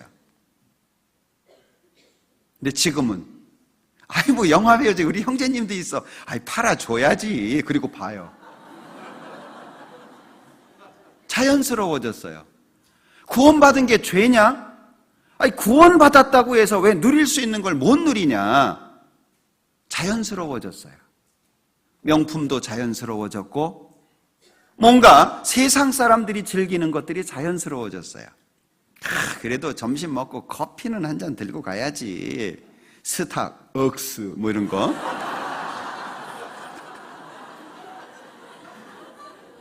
아주 자연스러워졌어요. 세상 것이 자연스러워졌다는 건 뭘 말하죠? 하나님의 것이 부자연스러워졌다는 거예요. 그러니까 말씀이 힘든 거예요. 그러니까 말씀 속에 우리가 해야 될 것들에 대한 말씀이 자꾸 율법으로 들리는 거예요. 아니, 은혜로 구원 받는 다음에 은혜로 천국 간 다음에 왜 율법을 얘기하냐? 이렇게 말합니다. 그게 아니에요.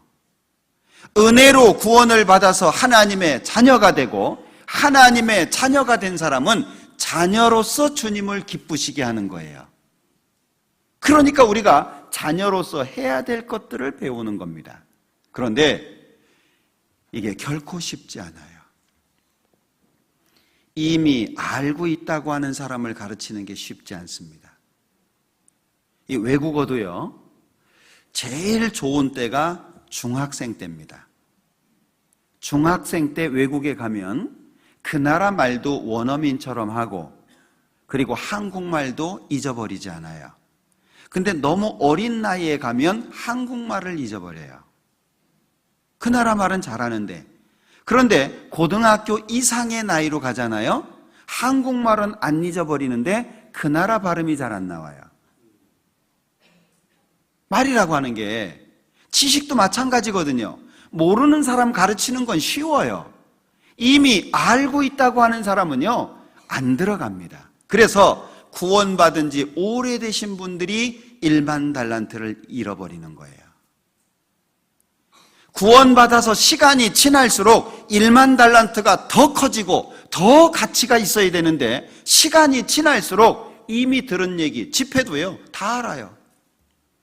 여기 구원받고 10년 이상 되신 분들 집회 많이 들으셨죠?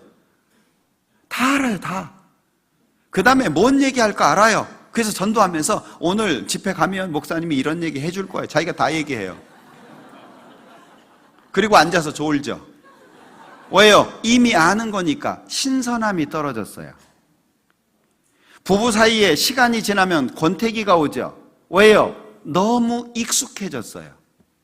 익숙해지니까 귀한 줄을 몰라요.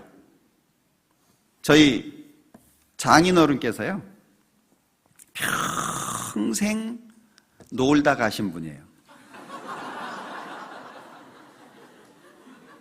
일이라고는 해보지를 않으신 분이에요. 제가 결혼하고 11일째 돌아가셨는데, 평생, 그러니까 막 장모님 속을 막 긁다 못해 그냥 막 갈라놓고 가신 분이죠. 노름은 또 좋아하셔가지고 방앗간도 하나 날리고, 그 정도면 뭐 얼마인지 아시죠? 그 옛날에 방앗간집 그러면 잘 사는 집이잖아요. 제가 결혼해서 보니까 다 없더라고요. 장인이 다 드시고 가셨어요. 또 돌아가시기 전에는 병을 얻으셔가지고 혼자 못 돌아 누우셨어요. 이게 장모님이 밭에서 일하시다가 한 2시간 돼서 와가지고 뒤집어 놓고, 또 나가서 일하다가 또 와가지고 또 이렇게 뒤집고, 그렇게 하셨어요. 그러다가 돌아가셨어요. 그럼 시원하다고 해야 될 거 아니에요. 그렇게 안 해도 되잖아요. 이제는 속 썩일 사람이 없잖아요. 그럼 시원하다고 해야 되는데, 저희 장모님이 하시는 말씀을 제가 들었어요. 아무리 그래도 있을 때가 나아. 살아있을 때가. 그 얘기 들으면서 가슴이 참 찡했던 때가 있어요. 내 옆에 누가 있다는 게 얼마나 중요해요. 내 옆에 있는 사람 꼴 보기 싫어요? 내가 뼈지 눈이, 도대체 이놈의 인간을 내가 뭐 때문에 옆에 뒀나? 빨리 죽기라도 해야 내가 다시 시작할 텐데.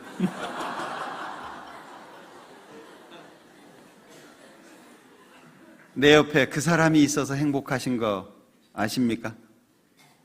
내 옆에 이 사람이 있어서 행복한 거예요.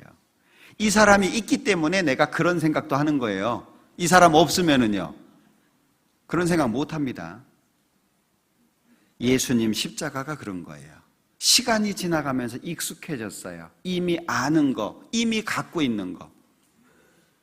제가 경상도 목회하면서 들은 얘기예요. 잡은 고기 누가 밥 주노?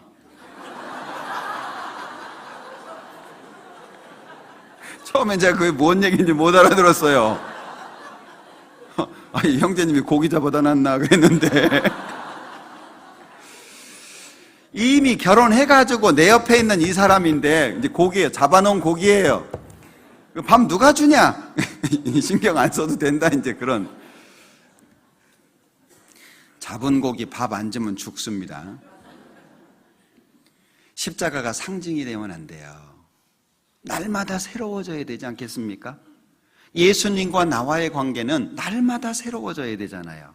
이 1만 달란트가 값이 적어지면 적어질수록 100데나리온은 커질 수밖에 없는 겁니다. 절대 용서 못하죠. 그러면 예수님께서 말씀하셨던 것처럼 여기 22절에 7번뿐 아니라 70번씩 7번이라도 할지니라. 불가능합니까? 가능합니까?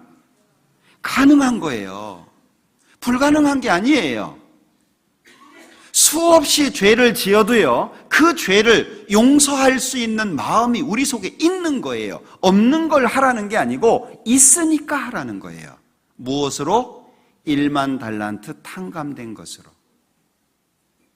누가복음 7장을 한번 보자.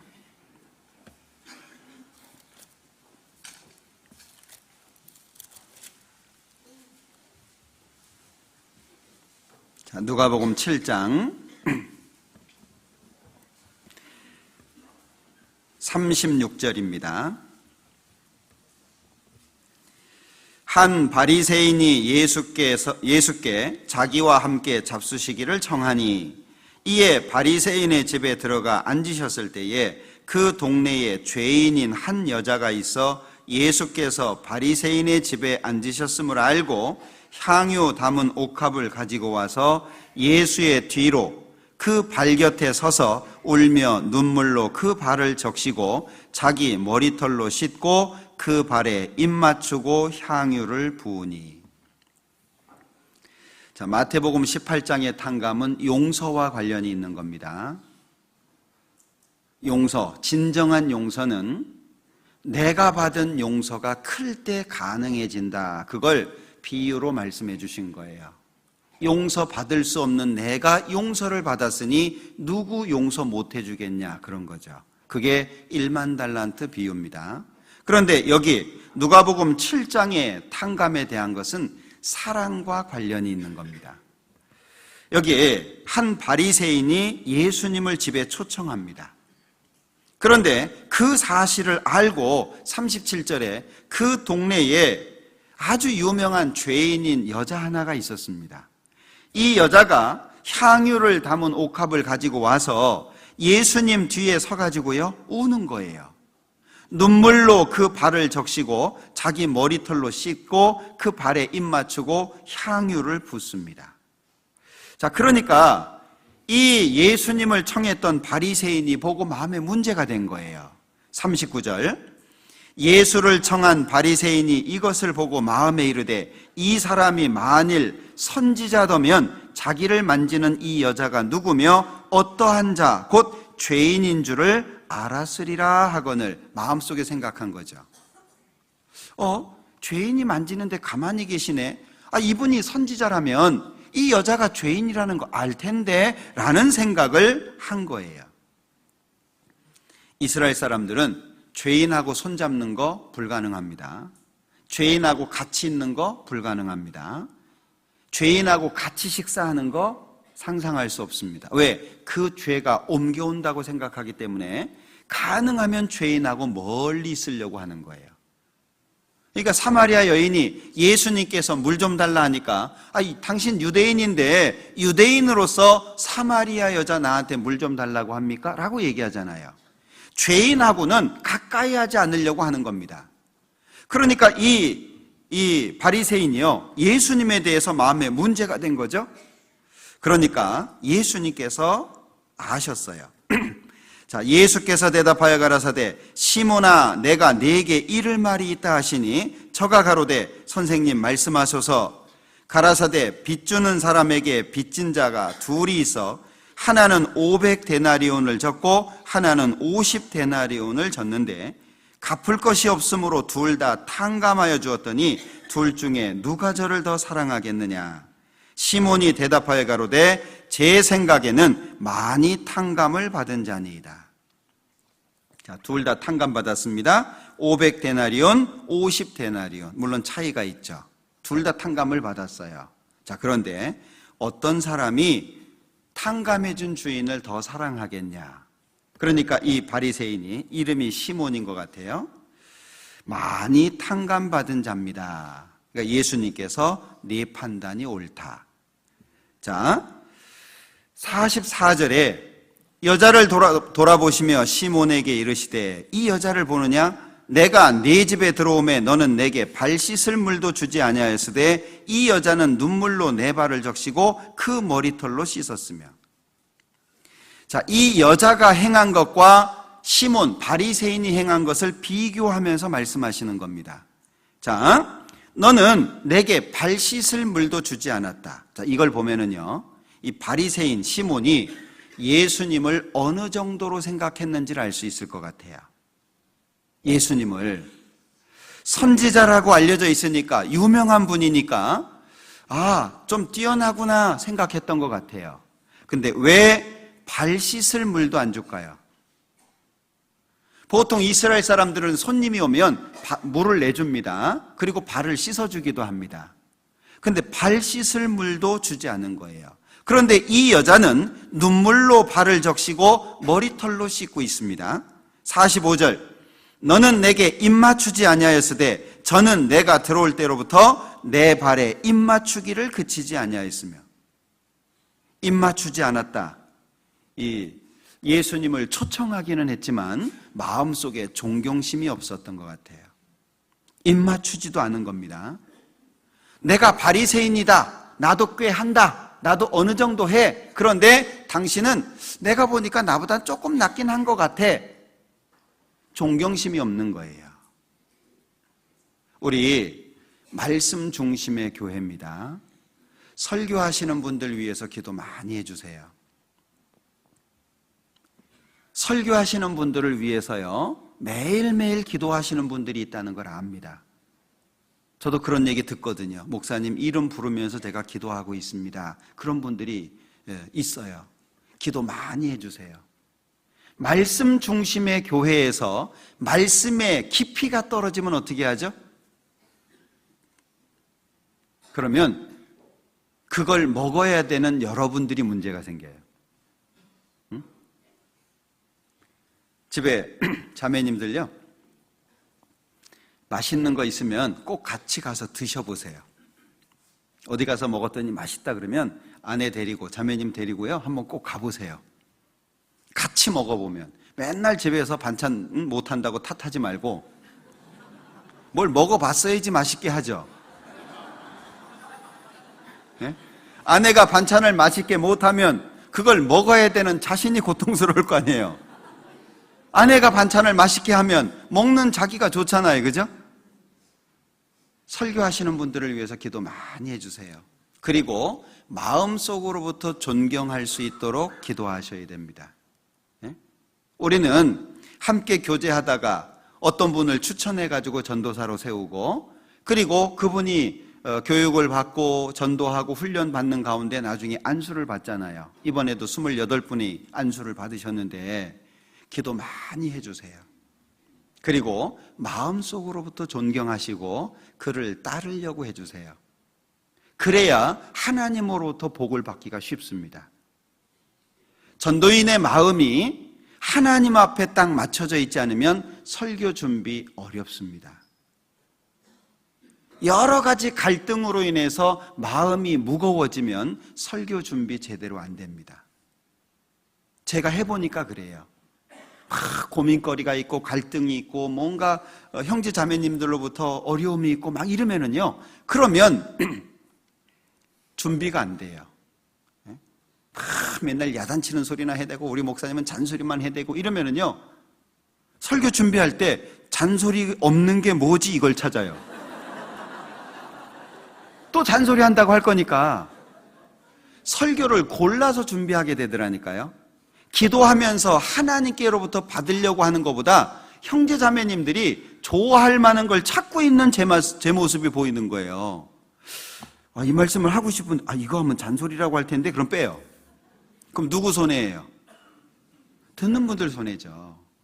말씀 중심의 교회라고 하는 건 앞에서 말씀하시는 분들의 역할이 그만큼 중요하다는 거예요. 누가 세워요? 우리 형제 자매님들이 세웁니다. 우리 형제 자매님들이 전도인들을 만들어가는 거예요. 마치 여왕벌이 죽으면 일벌 하나 골라가지고 뭐 먹이잖아요. 좋은 거. 그래서 여왕벌 만들잖아요. 그죠? 그것처럼 우리 교회도 마찬가지입니다. 기도 많이 해주세요. 자, 생각나서 말씀드린 거고요. 자, 45절에 너는 내게 입맞추지 아니하였으되 저는 내가 들어올 때로부터 내 발에 입맞추기를 그치지 아니하였으며 너는 내 머리에 감람류도 붓지 아니하였으되 저는 향유를 내 발에 부었느니라. 감람류도 붓지 않은 거예요. 우리식으로 말하면 너는 내가 왔을 때 식용유도 안 붓는데 얘는 올리브유 벗어 뭐 이런 거잖아요. 그 흔한 감람류도 안 분 거예요. 네? 감람류가 올리브유네요. 저는 향유를 부었다. 일반적인 거, 그 흔한 것도 주지 않았는데 이 사람은 향유를 준비해서 내 발에 부었다. 왜 이렇게 했냐? 47절 같이 읽죠. 이러므로 내가 네게 말하노니 저의 많은 죄가 사하여졌도다. 이는 저의 사랑함이 많음이라. 사함을 받은 일이 적은 자는 적게 사랑하느니라. 그러면 이 500데나리온, 50데나리온 탕감에 대한 말씀은 뭘 설명하고 있는 겁니까? 받은 것에 대한 사랑의 크기를 말하고 있는 거예요. 자, 50데나리온이라고 해서 적은 걸까요? 50데나리온이 작은 게 아닙니다. 50일을 일해야 받을 수 있는 품삯입니다. 자, 어떤 사람은요, 하나님 앞에 헌금을 하는데 10,000원이 큰 돈일 수 있는 거예요. 어떤 사람에게는 10,000원이 일반적일 수 있는 겁니다. 50데나리온이 작은 게 아니에요. 죄가 몇 개 있어야 지옥 갑니까? 하나만 있어도 지옥 가는 거잖아요. 500데나리온, 이것은 죄를 많이 지은 사람은 주님께 받은 용서가 크니까 더 많이 사랑한다, 이런 표현이라기보다도 자신이 받은 하나님의 사랑이 크기가 얼만큼이냐라고 하는 걸 말하고 있는 거예요. 여러분들은 받은 은혜를 50데나리온이라고 적게 생각하고 있습니까? 아니면 나 같은 죄인이라는 생각으로 500데나리온이라고 생각하고 있습니까? 만약에 50데나리온이라고 생각한다면 이 바리새인처럼 예수님을 모실 거예요. 발 씻을 물도 들이지 않고, 그리고 입 맞추지도 않고, 감람류도 붓지도 않고, 초청은 했어요.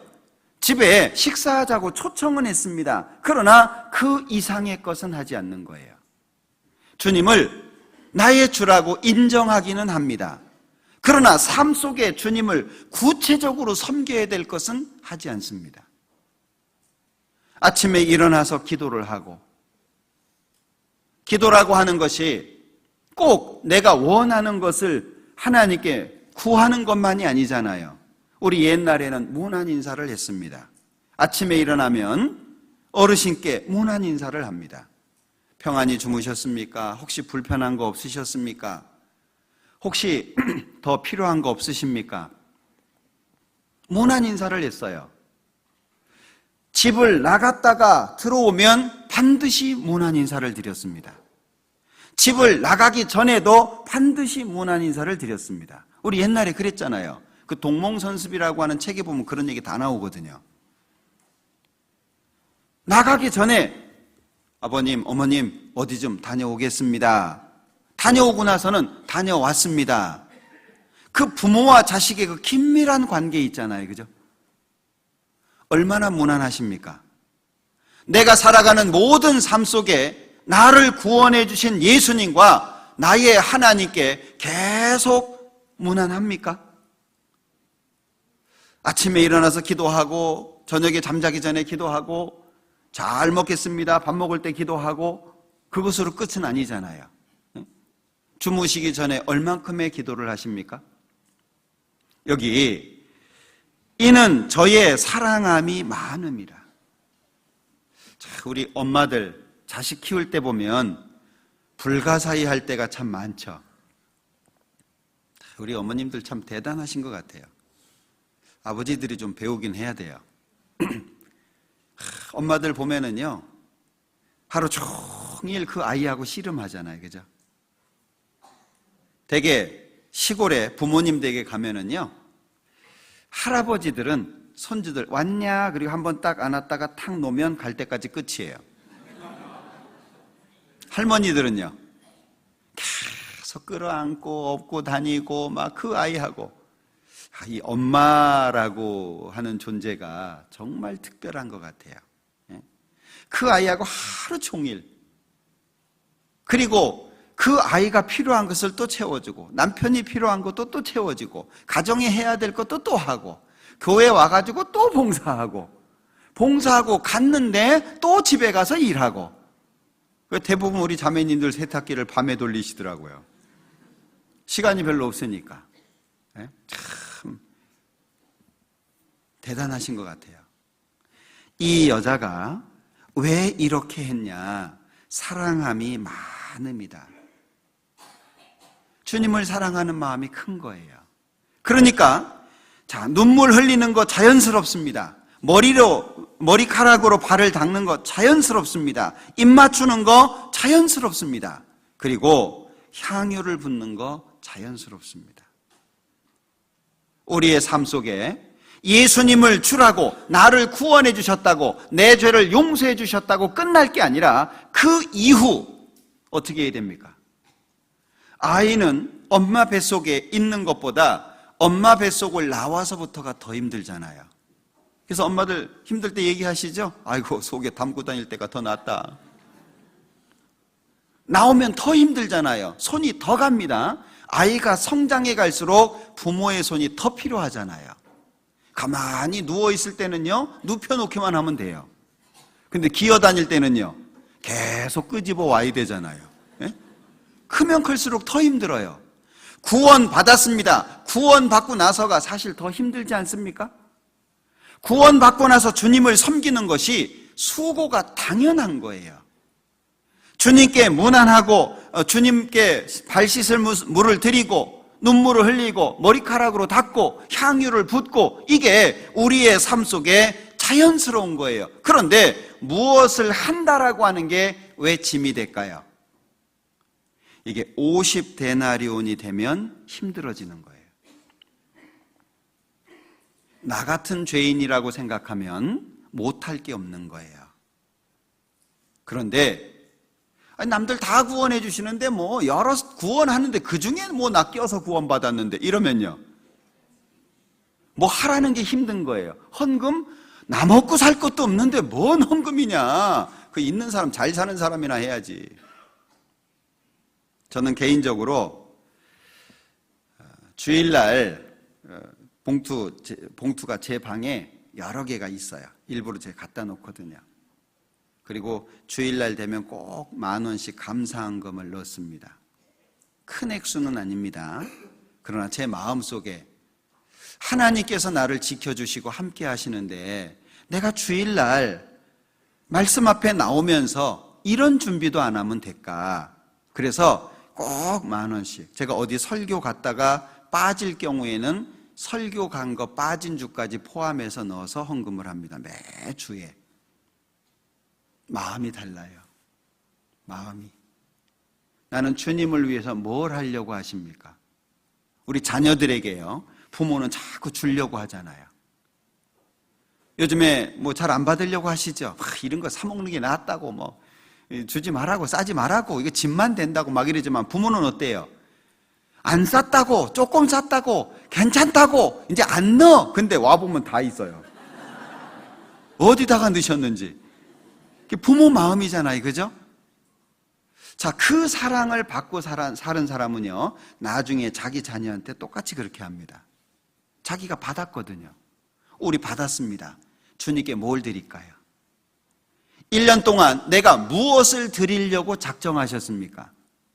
일주일, 6일을 어떻게 살며 주일을 어떻게 보낼지 계획하셨습니까? 내가 다른 것은 못해도 말씀 앞에 나올 때 내가 빈손으로 나가지 말자, 제 마음속에 정한 거예요. 그리고 다른 곳에 설교를 가면 10,000원 할 수는 없잖아요. 저는 제가 있는 교회 4주나 5주 있으니까 그렇게 하지만 설교는 가끔 한 번씩 나가잖아요. 그래서 설교 나가는 곳은 더 합니다. 마음속에 정해놓은 거예요. 왜? 오는 동안 지켜주셨죠? 그리고 맞이하는 교회에서 밥 먹여주죠, 잠 재워주죠, 예? 또 갈 때 되면 또 간식 먹으라고 또 간식까지 싸주시죠. 감사하잖아요. 그 감사에 대해서 뭔가 내가 돌릴 게 필요하지 않을까. 우리 전도인들이 아마 대부분 그러실 거예요. 그렇게 마음에 작정을 했어요. 왜? 내가 받은 사랑을 도저히 감당할 수 없으니까. 나에게 주신 그 사랑을 내가 충분히 다할 수 없으니까.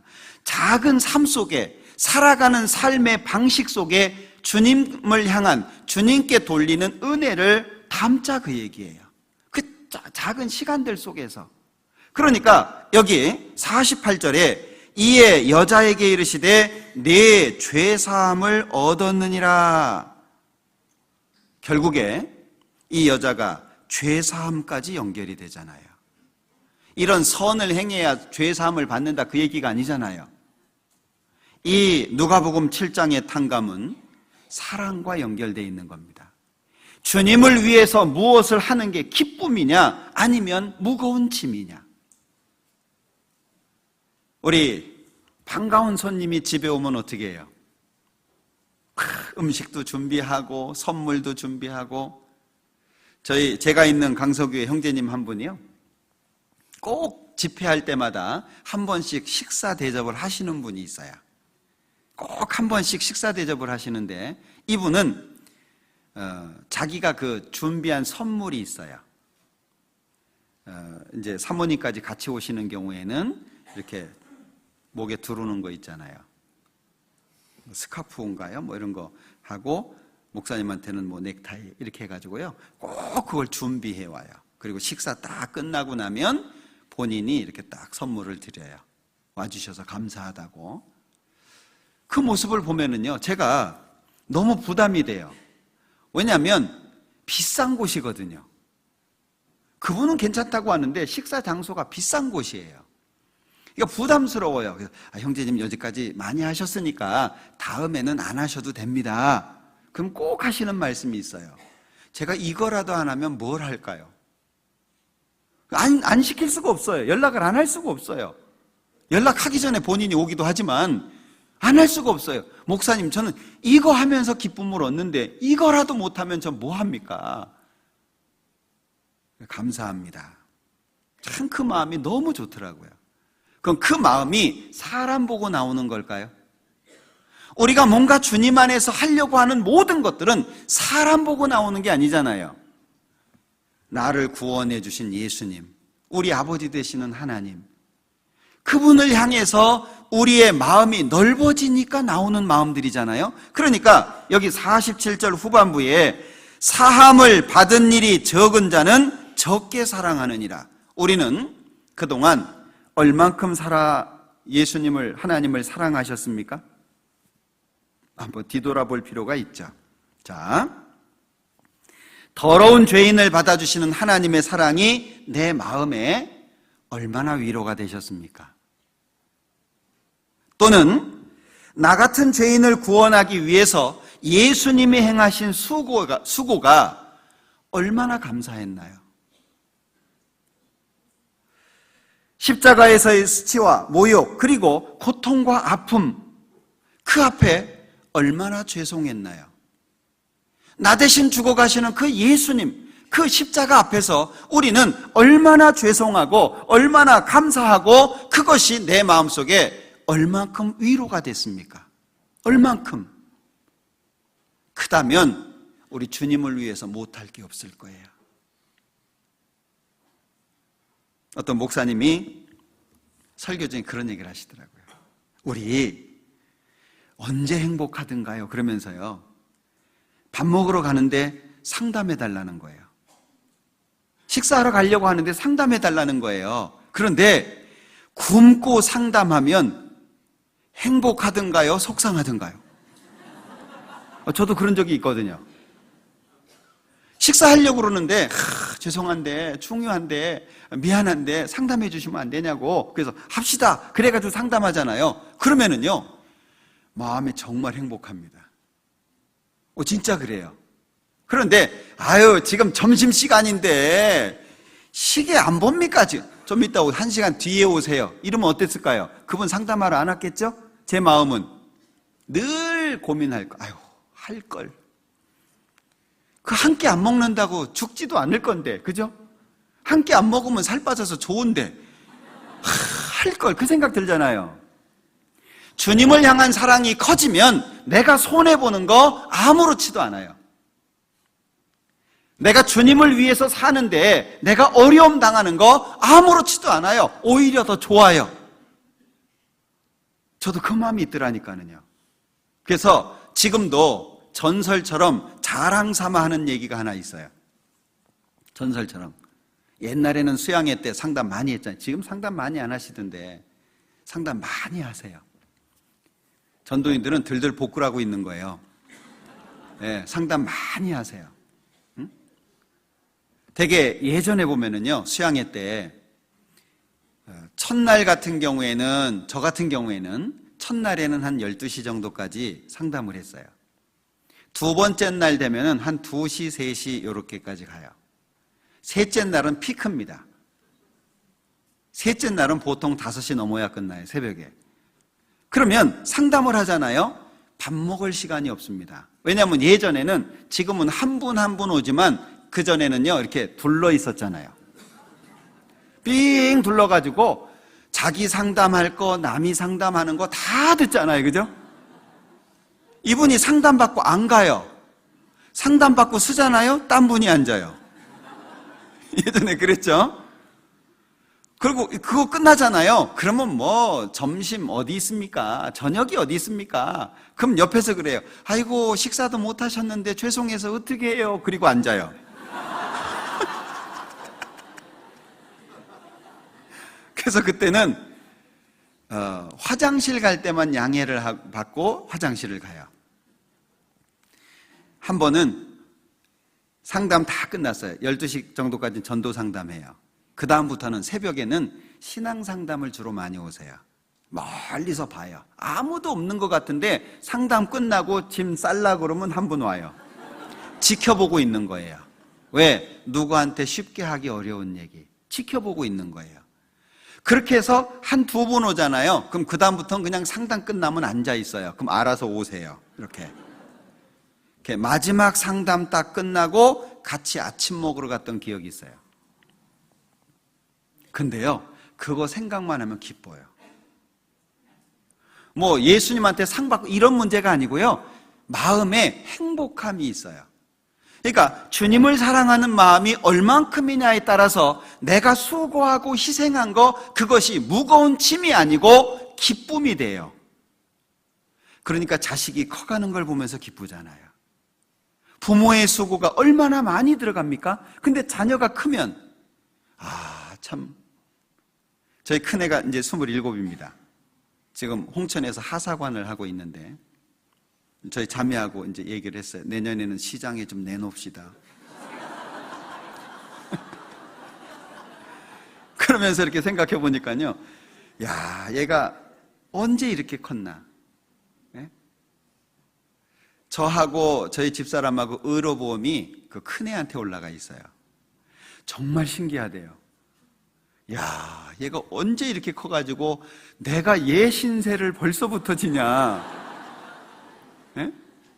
그 마음이 들더라고요. 주님을 사랑하는 마음이 크면 주님을 위해서 하는 수고 아무것도 아니에요. 우리 욕먹는 거, 눈물 흘리는 거 기쁨이 될 수 있어요. 그러니까 우리가 무엇을 하든지 수고하는 가운데 하나님을 향한 이 마음이 중심에 있는 거잖아요. 마태복음 18장의 달란트의 비유, 그 1만 달란트 탕감 받은 비유 있잖아요.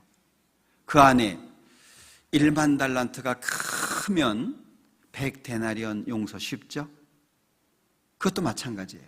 누가복음 7장에서 말씀하시고 있는 이 탕감에 대해서도요, 주님을 사랑하는 마음이 크면, 주님이 나를 사랑하신 그 사랑이 500데나리온이라고 되면, 50이 아니라 500이 되면 우리는 무엇을 하면서도 행복할 수 있어요. 무엇을 하면서도 기쁠 수 있어요.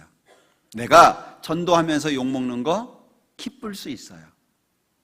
내가 주님의 일을 하면서 왕따 당하고 외로울 때 주님의 사랑으로 행복할 수 있어요.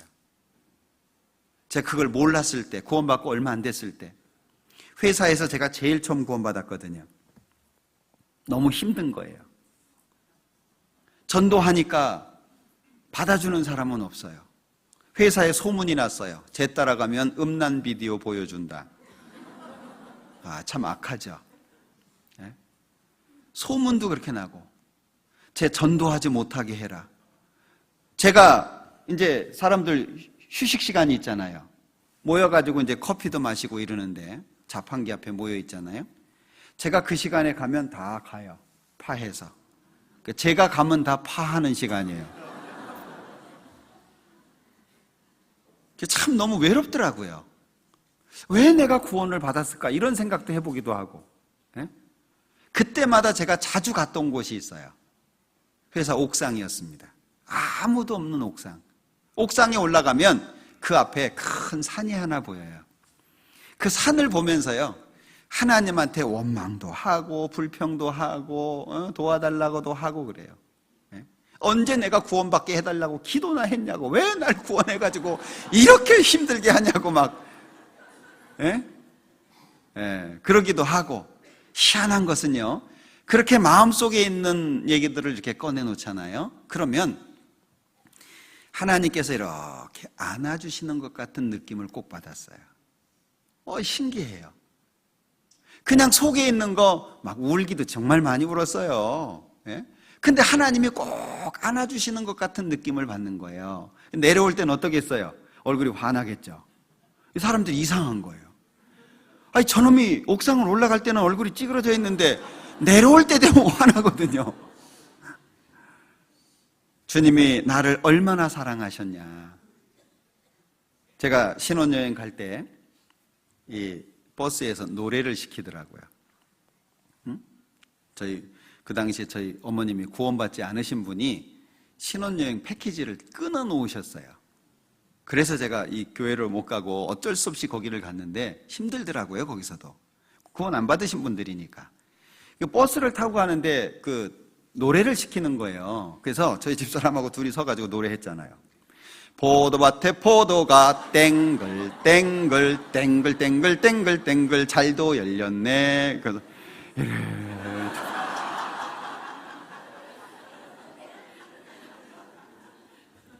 저는 처음에 기도하는 게 짐이었어요. 창피했어요. 사람들이 다 나 쳐다보니까. 근데 기도가 특권이라는 걸 나중에 알았어요. 결국에 우리가 행하는 모든 것은 주님의 우리에게 베풀어 주신 사랑과 은혜가 내 마음속에 얼만큼 자리하고 있는지에 대해서 다르게 나타날 수 있다는 거예요. 사랑과 용서, 이건 우리에게 너무 중요한 거잖아요. 올 한 해도 우리 마음을 아프게 하는 분들이 많이 있겠죠? 올 한 해도 내가 힘들어 할 수밖에 없는 일들이 또 있겠죠? 우리는 산 넘어 산입니다. 그러다가 주님 만나는 거예요. 주님 만날 때까지 우리는 여러 가지 어려움들이 있을 겁니다. 그 가운데 용서해야 될 일도 많을 거고 사랑해야 될 일도 많을 거예요. 지금까지 그렇게 해왔기 때문에 우리가 이런 모습으로 지금 모이고 있지 않겠습니까? 그러니까 우리는 주님 오실 때까지 주님께로부터 받은 그것을 잊지 말고 그것을 바탕으로 해서 더 많은 사람에게 그것을 보여줘야 될 거예요. 용서와 사랑, 우리에게는 없습니다. 우리는 할 수 있는 능력이 없습니다. 그러나 주님께는 무한하십니다. 주님은 얼마든지 갖고 계십니다. 그것을 우리 마음속에 담아서 또 다른 사람에게 베풀어야 될 거예요. 그래서 기억하실 것 첫 번째, 깊이 파고. 깊이 파고. 누가복음 6장에 말씀하시잖아요. 깊이 파고. 집을 질 때 제일 중요한 게 깊이 파는 겁니다. 우리 신앙생활 그냥 건성건성 하려고 하지 말고요, 깊이 파는 게 중요합니다. 누가복음 6장 찾아보죠. 48절.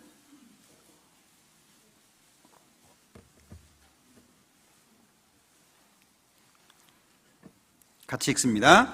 집을 짓되 깊이 파고 주초를 반석 위에 놓은 사람과 같으니 큰 물이 나서 탕류가 그 집에 부딪히되 잘 지은 연고로 능히 요동케 못하였거니와. 집을 지을 때 가장 중요한 건 깊이 파고입니다. 두 번째, 물로 씻어. 우리가 용서하고 사랑하기 위해서 필요한 삶에 실행해야 될 것들, 첫 번째가 깊이 파고입니다. 그리고 두 번째는 물로 씻어. 히브리서 10장을 한번 보죠.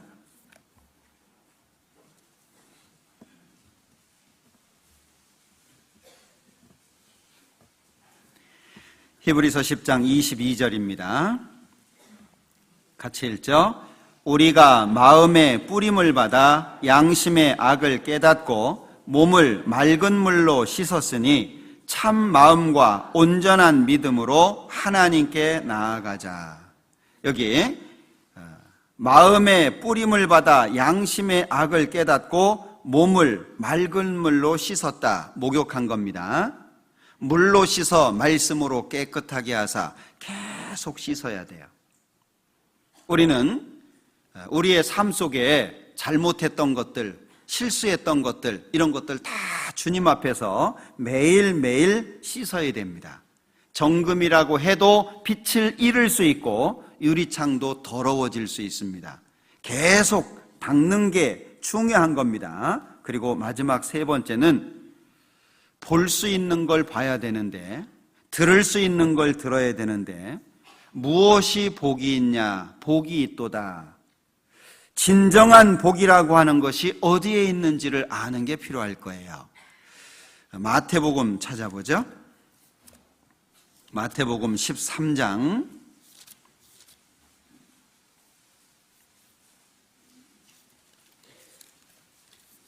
16절입니다.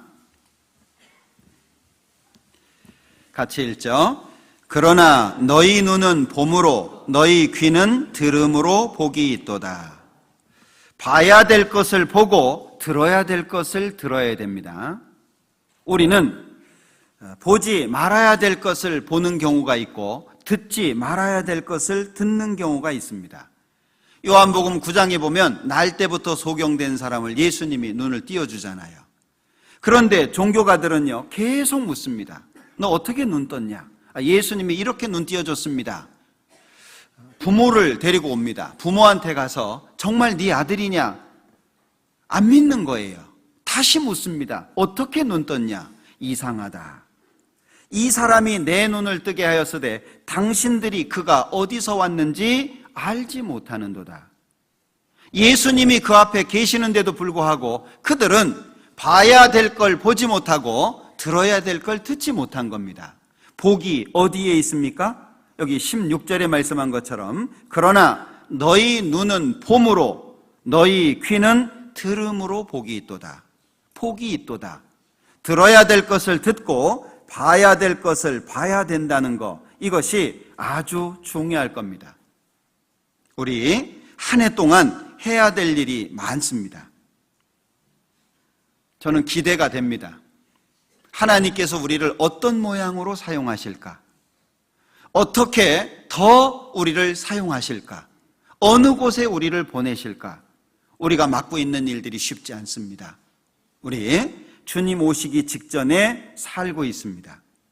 우리 시대는 주님을 떠나서 멀리 있고 마음에 있는 불만, 불평을 쏟아놓는 시대입니다. 그러나 우리는 어떤 마음으로 살까요? 오직 예수, 오직 하나님입니다. 주님이 주시는 것을 귀하게 여기고 그것을 보배로 생각해서 눈에 보이는 것보다 보이지 않는 것, 참되고 영원한 것에 마음을 두고 사는 것, 그게 우리의 삶이 돼야 되지 않을까? 시편 84장입니다.